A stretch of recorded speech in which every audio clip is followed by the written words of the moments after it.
ओम नमः शिवाय। दोस्तों, रामनवमी की ढेरों शुभकामनाओं के साथ आज मैं आप लोगों के फिर से समक्ष हाजिर हूँ। और अप्रैल का महीना चल रहा है। अप्रैल के महीने में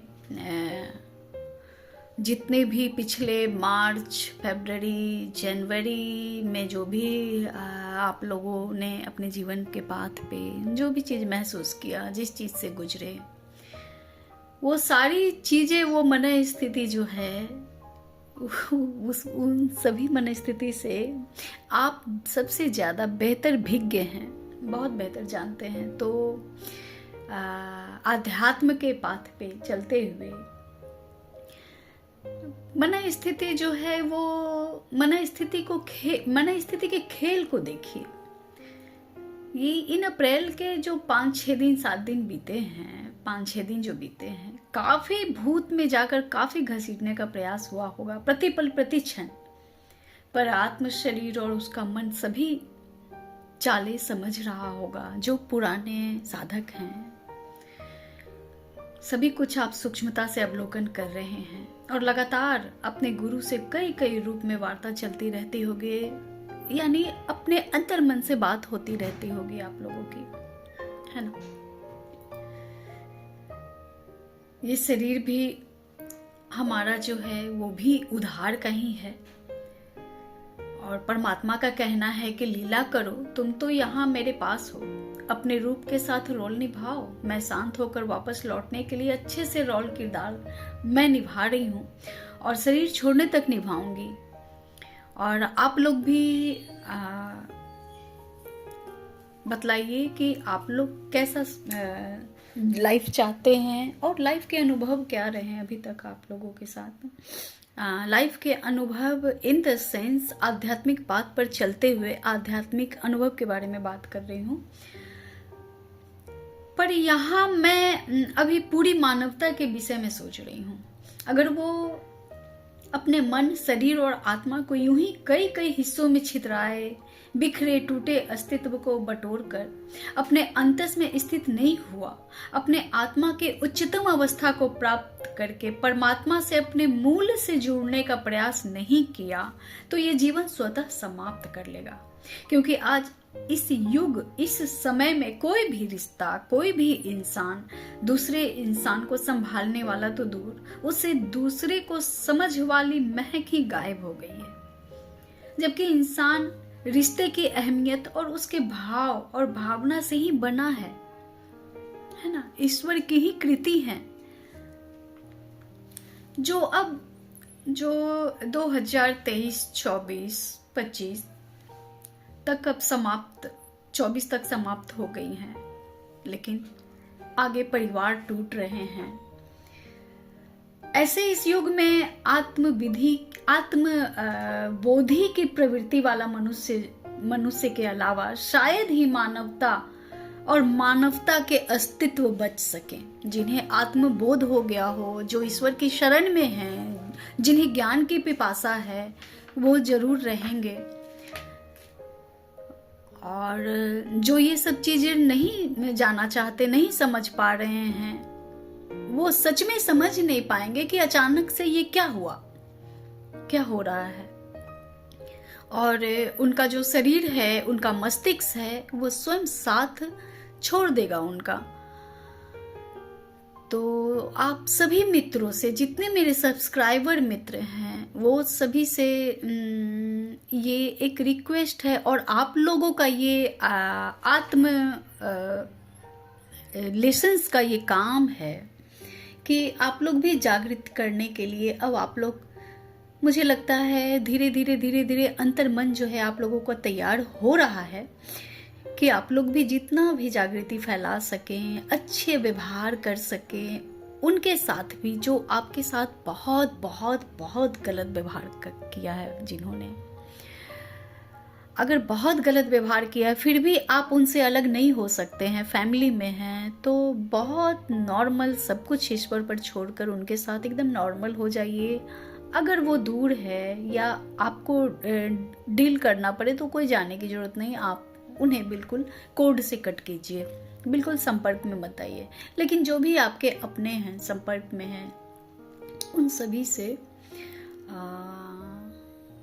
बहुत अच्छे से व्यवहार करके, सभी को माफ़ करके आगे बढ़ते रहें। संयम से काम लें। जितने भी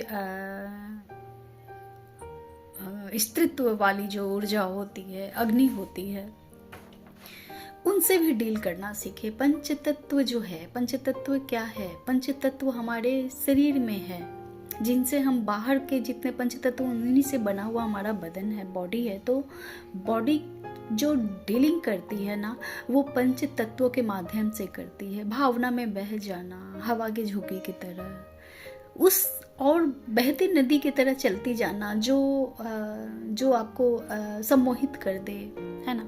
ये सब पंच तत्वों के डिसबैलेंस हैं। जो आपको गुस्सा दिलाए तो गुस्सा आ जाना, ये डिसबैलेंस है। लेकिन मुझे उम्मीद है कि अब तक आप लोग सभी इस पंच तत्व के गुण को, खेल को समझ रहे होंगे। बहुत क्लियरिटी मिली होगी आप लोगों को।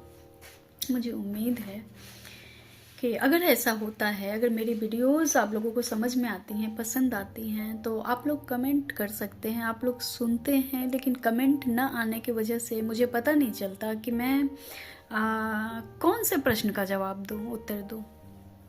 कोशिश करूंगी मैं जूम पे एक मीटिंग को प्रोग्राम करूं, ताकि आप सभी एक साथ मुझसे जुड़कर अपने क्वेश्चंस बात कर सकते हैं, किसी विषय पर पूछ सकते हैं, चाहे वो फैमिलियर प्रॉब्लम हो, फिजिकल प्रॉब्लम हो, एस्ट्रल ट्रैवल में जो प्रॉब्लम्स आती हैं वो हो, जो आपकी उच्च चेतना को ऊंचाई तक पहुंचने में, उस परम पिता परमात्मा तक पहुंचने में कोई भी ब्लॉकेज बन रही हैं, कोई भी चीज़, कोई वस्तु, व्यक्ति, स्थान रुक रहा हो, वैसी बातें हों, आप लोग शेयर कर सकते हैं। और ये जो ऐसे युग जो हैं, आत्मबोधि की वृत्ति वाले मनुष्य के अलावा शायद ही मानवता को के अस्तित्व को कोई संभाल सके, बच सके, ऐसे समय हम लोग देख रहे हैं। और आने वाले जो समय है क्रुशियल से क्रुशियल होते जाएंगे। इसके लिए हम लोगों के आत्मा में तेज का होना, जागृति का होना और ऊर्जा के भंडार का होना बहुत आवश्यक है। आत्मबोध को प्राप्त व्यक्ति मानवता के विकास में सहायक होंगे, क्योंकि वो सशक्त, शांत, संयमी, वैराग्य के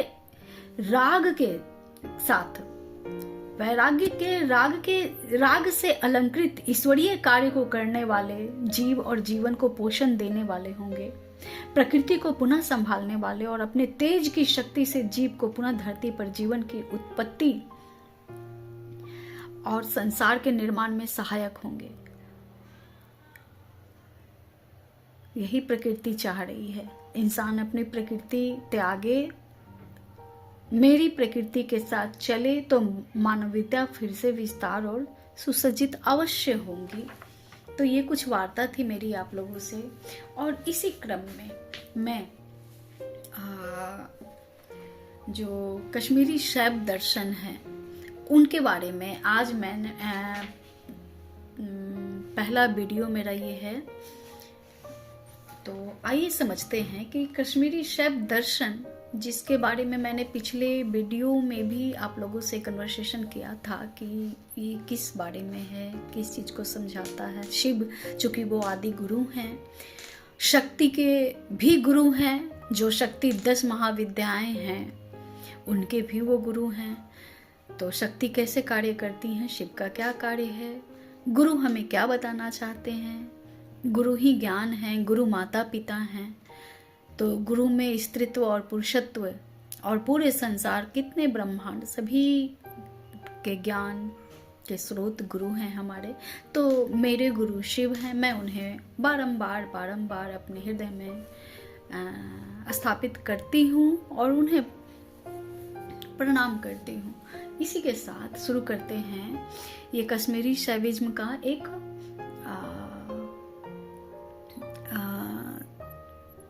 एक ग्रंथ समझ लीजिए जिसके बारे में जानकर समझकर आप लोगों को निश्चित रूप से आध्यात्मिक पाथ पर बहुत सारी क्लियरिटी मिलने वाली है कि आखिर अंतर मन में जब गुरु उतरते हैं तो किस ओर खींच कर मनुष्य जाता है इस संसार में, कैसे कैसे कर्म उससे हो रहे हैं, किस कर्म में वो लिप्त स्वतः होता चला जाता है और कैसे उसी कर्म को सुकर्म में बदलने की ताकत गुरु उसी इंसान रूपी आत्मा को देते हैं।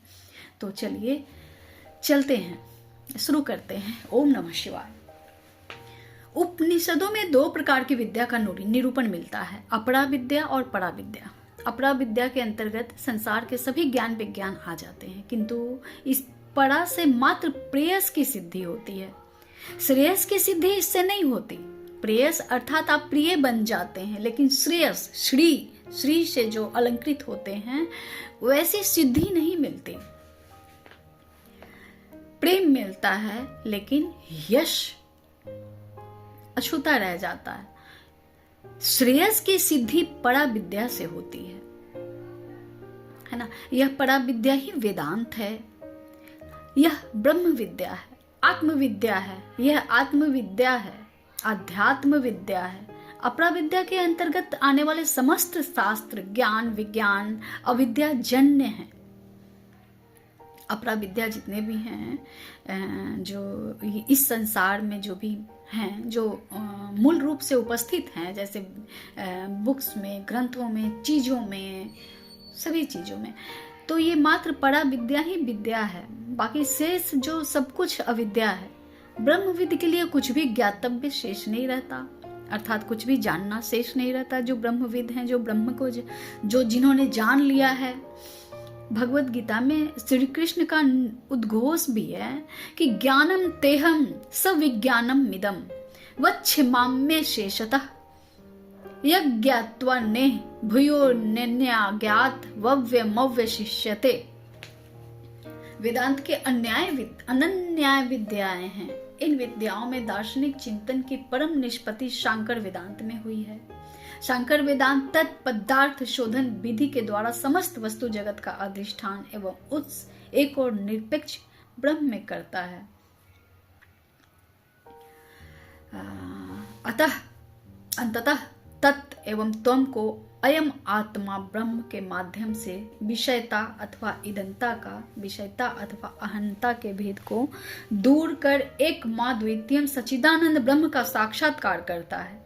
इस प्रकार मानवीय चेतना का जैसा सशक्त एवं जीवंत रूप शांकर वेदांत में उभरता है, वह अत्यंत ही दुर्लभ है। लेकिन शांकर वेदांत जो है वो भी एक वेदांत है जो एक वेदांत है। आपको ये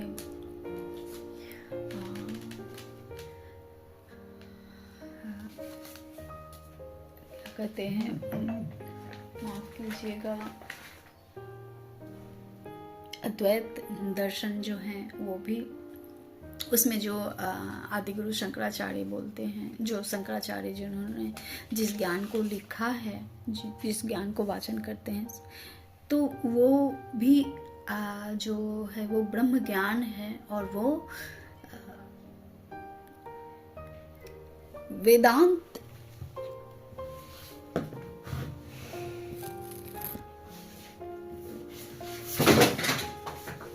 विज्ञान भैरव तंत्र जो है, वेदांत, सॉरी मैं यहाँ पे वेदांत बोल दी, विज्ञान भैरव तंत्र में है।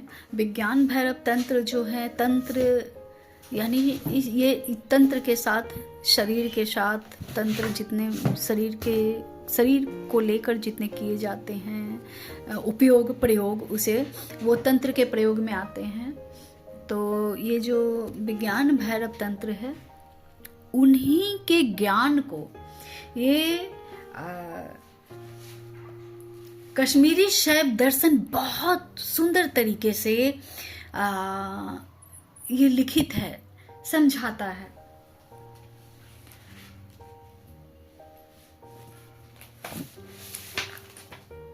प्रतिभिज्ञा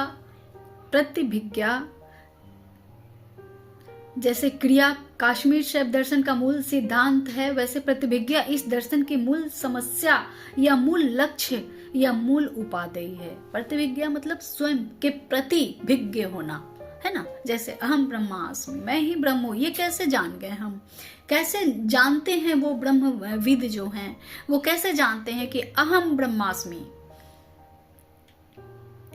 और अहम ब्रह्मास्मि भी अयम इदम त्वम इदम, जो मैं हूं वो तुम भी वही हो। तो इसका जो कीबोर्ड है ना, की प्रॉब्लम जो है वो मूल या लक्ष्य या मूल उपादेय है, जो इसके कारण जो उत्पन्न हुए जानने के क्रम में, उसका ये उपादेय है। सारे तंत्र शास्त्र का यही प्रयोजन है कि हम अपने स्वरूप को पहचान कर सुखी हो सकें। हम हैं इतना तो स्पष्ट है, कर्ता एवं ज्ञाता के रूप में हमारी सत्ता स्वतः सिद्ध है।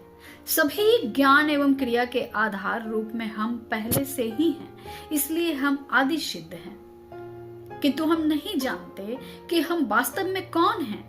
अपना वास्तविक परिचय हमें मालूम नहीं है। आगम परिचय कराते हैं। आगम जो है शिवागम, जो विज्ञान भैरव तंत्र में जो शिव की वाणी बोली गई उन्हें आगम बोलते हैं, और वो शिव की वाणी वो परिचय करवाते हैं कि वास्तव में हम शिव हैं। किंतु मलावरण के कारण अपना स्वरूप भूले हुए हैं। मलावरण हटने पर अपने आप की पहचान हो जाएगी। मलावरण क्या है? ये संसार की जितने भी परतें चढ़ती हैं, संसार में डील करते हुए जितनी माया की परतें चढ़ती हैं, वो मल है। मल के मायामल, वो मल के आवरण जब हटती हैं तो स्वतः ही पहचान हो जाते हैं कि आप ही शिव हो। इसे आत्म प्रत्यभिज्ञ, अपने आप की पहचान कहा जाता है। यही मोक्ष या आत्म प्राप्ति है। चूंकि आवरण अज्ञान मूलक है, इसलिए आत्म प्राप्ति ज्ञान से ही होगी, है ना। इस विषय में तंत्र शास्त्र या कश्मीर शैव दर्शन की एक अपनी विशेषता है, वह है पौरुष अज्ञान। पौरुष अज्ञान की जो पौरुष ज्ञान की अवधारणा तथा बौद्ध अज्ञान से उसका भेद प्रायः सभी भारतीय दर्शन अज्ञान के बंधन का एवं ज्ञान को मुक्ति का कारण मानते हैं।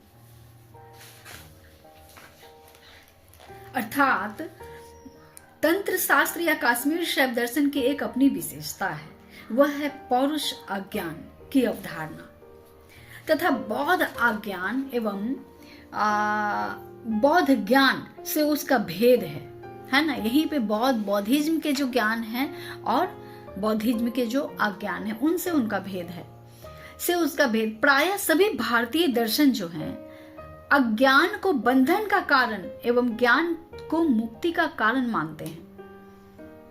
किंतु ज्ञान का अर्थ स्पष्ट न करने के कारण यह भ्रम हो सकता है, और बहुतों को होता भी है कि ज्ञान का अर्थ बौद्धिक समझ है, और तब यह बात नहीं बैठती कि बौद्धिक जानकारी हो जाने मात्र से कैसे मोक्ष संभव है। ऐसा होता तो शास्त्र ज्ञान होने से सब मुक्त हो जाते। इसी को समझाने के लिए तंत्र में पौरुष ज्ञान की अवधारणा है।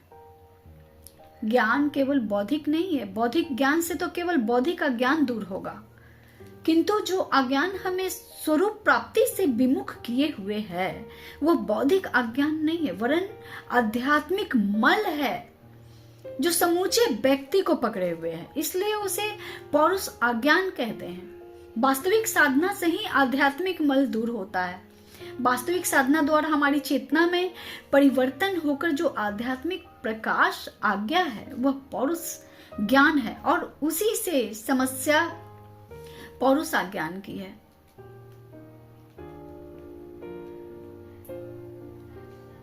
और पौरुष अज्ञान दूर होकर स्वरूप की प्रतिभिज्ञा या जीवन मुक्ति होती है ना। जो पौरुष अज्ञान जो है उसी से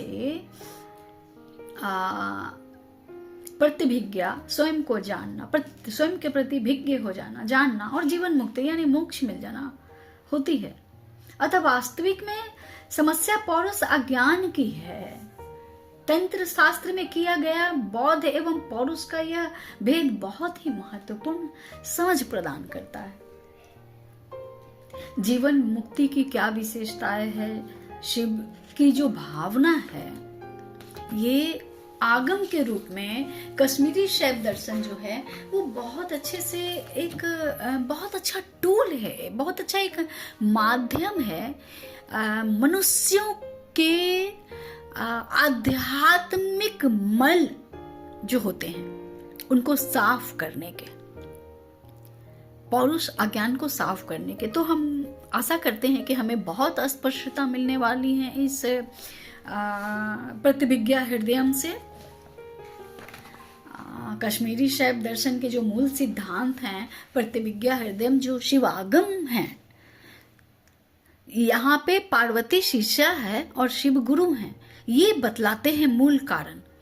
तो हम सभी इसका जो है सो ज्ञान का पान करने वाले हैं और आप सभी बने रहिएगा इस सीरीज में। ये प्रथम सीरीज हुआ जो रामनवमी के दिन महादेव ने, श्री रामचंद्र ने अचानक से, इतने दिन से वीडियो में मैं नहीं डाल पा रही थी, बहुत सारे कारण पता नहीं कैसे कैसे प्रकट हो रहे थे जो मैं चाह कर भी नहीं बना पा रही थी, लेकिन आज अचानक से मुझे इस तरह की भावना मिली, इस तरह की स्फूर्णा मिली कि आज के दिन से प्रतिभिज्ञा हृदय को स्टार्ट करना है। आप सभी साधकों के लिए, मेरे सभी सब्सक्राइबर्स के लिए और जो भी नए जुड़ेंगे, आप सभी का स्वागत है इस चैनल पे। तो बहुत ज्ञान के जो भूख होती है, जो प्यास होती है कि आखिर ये शिव और शक्ति, ट्विन फ्लेम, जीवन की समस्याएं, हमारे जीवन की कठिनतम से कठिनतम समस्याओं का समाधान, और समस्या भी कैसी कैसी, और इसी समस्या में कैसे आत्मिक उत्थान, आध्यात्मिक उत्थान से प्रतिभिज्ञ होते हैं हम सभी अपने आत्मा के प्रति, उस पर ब्रह्म के साथ। तो बने रहिएगा मेरे साथ। आप सभी का बहुत बहुत धन्यवाद वीडियो देखने के लिए, सुनने के लिए। मिलती हूँ मैं आपसे अपने अगले वीडियो पे जो दूसरी सीरीज होंगी। तब तक के लिए ओम नमः शिवाय।